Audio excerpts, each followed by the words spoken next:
Kuku kids channel. बहुत समय पहले की बात है। एक गांव में एक परिवार रहता था।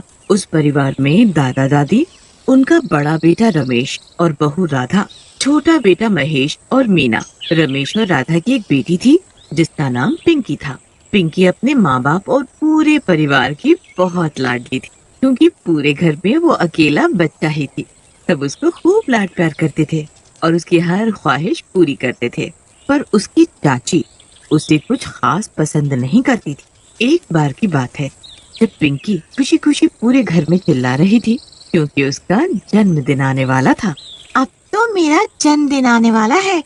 इस बार तो मैं अपना जन्मदिन बहुत अच्छे से मनाऊंगी। अपने सारे दोस्तों को बुलाऊंगी। हाँ हाँ मेरी गुड़िया, क्यों नहीं, तू जैसा बोलेगी वैसा ही होगा। सच में दादी, आप दुनिया की सबसे अच्छी दादी हो। क्या जरूरत है इतना सब करने की? अभी त्योहार पर पहले ही काफी खर्चा हो गया है। पिंकी, तुम अपना जन्मदिन घर में ही मना लेना। नहीं चाची, मैं तो अपना जन्मदिन धूमधाम से मनाऊंगी, है ना दादी? सर चढ़ा रहे हो आप लोग इस पिद्दी सी लड़की को। देख लेना, ये आपको दुख ही देगी। पिंकी की चाची वहाँ से चढ़कर अपने कमरे में चली जाती है और फिर रात को महेश को पिंकी के जन्मदिन के बारे में बताने लगती है। अरे तुम उससे इतना चिढ़ती क्यों हो? ले देकर एक ही तो बच्चा है घर में, जिससे घर में चहल पहल रहती है। उसका जन्मदिन है तो खुशी मनाओ, तैयारियां करो। यही तो बात है, घर में एक ही बच्चा है, वो भी हमारा नहीं है। अगर पिंकी की जगह मेरा बच्चा होता तो उसका जन्मदिन भी ऐसे ही धूमधाम से मनाया जाता और सब उसको ऐसे ही प्यार करते। लाख समझाने पर भी मीना के मन से पिंकी के लिए वो चिढ़ नहीं निकलती। पिंकी का जन्मदिन बड़ी धूमधाम से मनाया जाता है। मीना भी पिंकी के जन्मदिन पर बेमन से केक खा रही होती है कि तभी उसे उल्टी होने लगती और मीना बेहोश हो जाती। जल्दी से डॉक्टर को बुलाया जाता है। डॉक्टर मीना का चेकअप करती है और सबको उसके माँ बनने की खुशखबरी सुनाती है। क्या सच में पापा बनने वाला हूँ मैं? देखा मीना, आज कितना शुभ दिन है। पिंकी के जन्मदिन पर हमें ये खुशी नसीब हुई। सच में आज मैं बहुत खुश हूँ। अरे राधा, जरा मिठाई तो लेकर आ, सबका मुंह मीठा करो। जी माँ जी, अभी लाई। पूरा घर मीना के माँ बनने की खुशियाँ मनाने लगता है।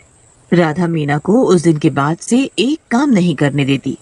पिंकी भी बहुत खुश होती है कि कोई उसके साथ खेलने वाला भाई या बहन आ जाएगा। ऐसे ही देखते देखते महीनों निकल जाते हैं।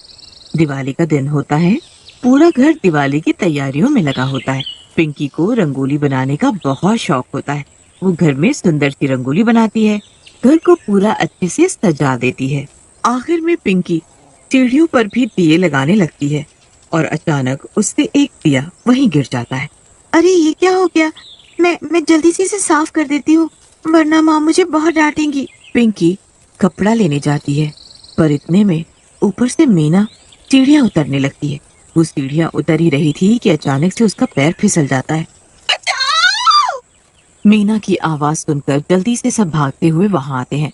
मीना के सर से खून निकल रहा होता है और वो बुरी तरह चिल्ला रही होती है। अरे ये क्या हो गया? तू सीढ़ियों से कैसे गिर गई बेटा? आराम से क्यों नहीं उतरी? मेरा पैर फिसल गया, शायद वहाँ तेल था। वो मेरी गलती है, मुझसे एक दिया गिर गया था।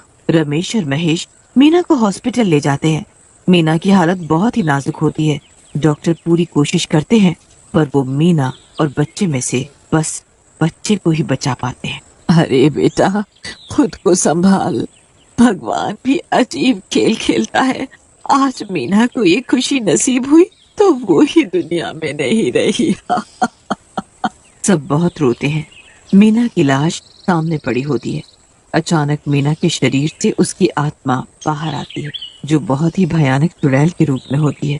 मेरा बच्चा, मेरा बेटा, ये सब उस पिंकी की वजह से हुआ है। उसकी वजह से मैं जीते जी कभी खुश नहीं रह पाई और आज इसी की वजह से मेरी मौत हो गई।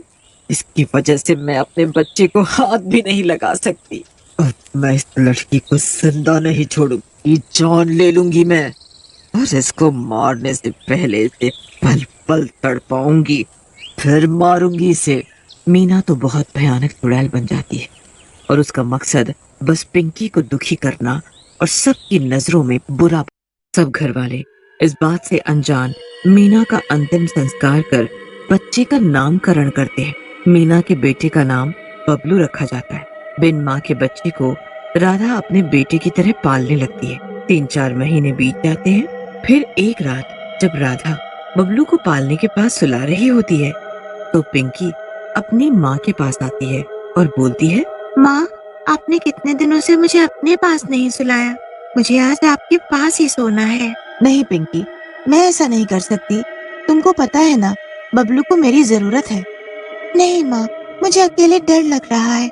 मैं आज यहीं सोऊंगी। पिंकी तो छोटी बच्ची होती है, माँ के पास सोने की जिद करने लगती है। तो उसका मन रखने के लिए राधा कुछ देर के लिए बबलू को पालने में लिटाकर पिंकी को अपने पास सुला लेती है। ये देखकर चुड़ैल वहाँ आ जाती है और उसे बड़ा ही गुस्सा। तेरी वजह से अब क्या मेरा बेटा अकेला पालने में सोएगा? ये तो मैं अभी सबक सिखाती हूँ।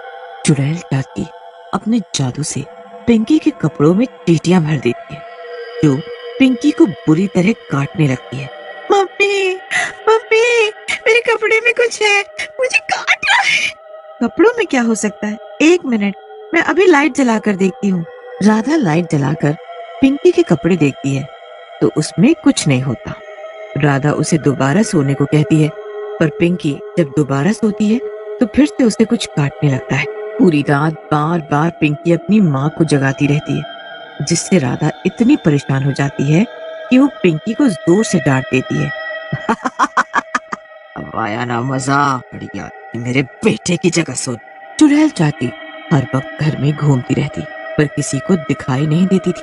वो कैसे न कैसे पिंकी को परेशान करती ही रहती थी और हमेशा ऐसा कुछ करती है जिससे सबको ये लगता है कि पिंकी बबलू से चिढ़ती है, जबकि ऐसा कुछ नहीं होता। ऐसे ही करते करते 2 साल बीत जाते हैं। फिर एक दिन सब लोग घूमने जा रहे होते हैं तो चुड़ैल चाची भी पीछे से उनके साथ चल देती। मम्मी, मम्मी, क्या मैं बबलू को अपने साथ ले जाऊं? नहीं बेटा, अभी बबलू बहुत छोटा है, तुम उसे संभाल नहीं पाओगी। अरे नहीं मम्मी, मैं उसे संभाल लूंगी।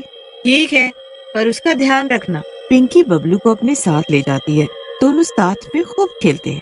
चुड़ैल भी वहीं अपने बेटे को खुश देखकर बहुत खुश हो रही होती है, पर पिंकी को देख उसे जलन होने लगती। इस लड़की को आज कुछ अच्छा सबक दिखाता ताकि इससे सब लोग हमेशा के लिए नफरत करने लगे। चुड़ैल बबलू को वहाँ से गायब कर देती है। पिंकी अचानक बबलू को गायब होते देख घबरा जाती और उसे जोर जोर से आवाज देने लगती है। आवाज सुनकर बबलू तो नहीं बल्कि घर के बाकी लोग वहाँ आ जाते हैं। अरे क्या हो गया पिंकी, क्यों बबलू को आवाज दे रही है? दादी, अभी मैं और बबलू साथ में खेल रहे थे, पर अचानक बबलू गायब हो गया। गायब हो गया? ये कैसी बात कर रही हो तुम? बताओ, बबलू कहाँ है? मैं सच बोल रही हूँ माँ, बबलू मेरे सामने से गायब हो गया। तू हमेशा बबलू को नुकसान ही पहुंचाती है, पर इस बार तो तूने उसे गायब ही कर दिया। अब हमें सच सच बता दे। पिंकी रोती रहती है और सबको एक ही बात समझाती रहती है कि उसने बबलू के साथ कुछ गलत नहीं किया, पर उसकी बात पर कोई यकीन नहीं करता। सब लोग बबलू को ढूंढने में ही लगे रहते हैं। काफी देर बाद जाकर बबलू झाड़ियों के पीछे मिलता है। सब लोग पिंकी को खूब डांटते हैं और कोई उससे बात नहीं करता। उसके बाद पिंकी बेचारी अकेली बड़ी उदास उदास रहने लगती है। फिर एक दिन बबलू खेलते खेलते घर के बाहर निकल जाता और रोड तक आ जाता है। वो चलते चलते बिल्कुल रोड के बीच में आ जाता है। दूर तेजी से ट्रक आता है और बबलू को कुचलने ही वाला होता है कि तभी पिंकी स्कूल से घर आ रही होती है कि तभी उसकी नजर बबलू पर पड़ती है। वो अपनी जान की परवाह ना करके बबलू को बचाने रोड पर दौड़ पड़ती है। पिंकी बबलू को तो बचा लेती है, पर उसको बहुत बुरी तरह चोट लग जाती है। लोग जल्दी से उसे हॉस्पिटल लेकर जाते हैं। पिंकी ने मेरे बेटे को बचाने के लिए अपनी जान की परवाह नहीं की। मैं पिंकी को मरने नहीं दे सकती, मुझे उसे बचाना ही होगा। चुड़ैल चाची को खुद पर बहुत गुस्सा आता है और उसे अपनी गलती पर पछतावा भी होता है। वो पिंकी को बचाने के लिए अपनी सारी शक्ति लगा देती, जिससे पिंकी की जान बच जाती है, पर चुड़ैल चाची वहीं की वहीं भस्म हो जाती है। उसके बाद पूरा घर पिंकी को खूब शाबाशी देता है और उसे गलत समझने के लिए उससे माफी भी मांगता है।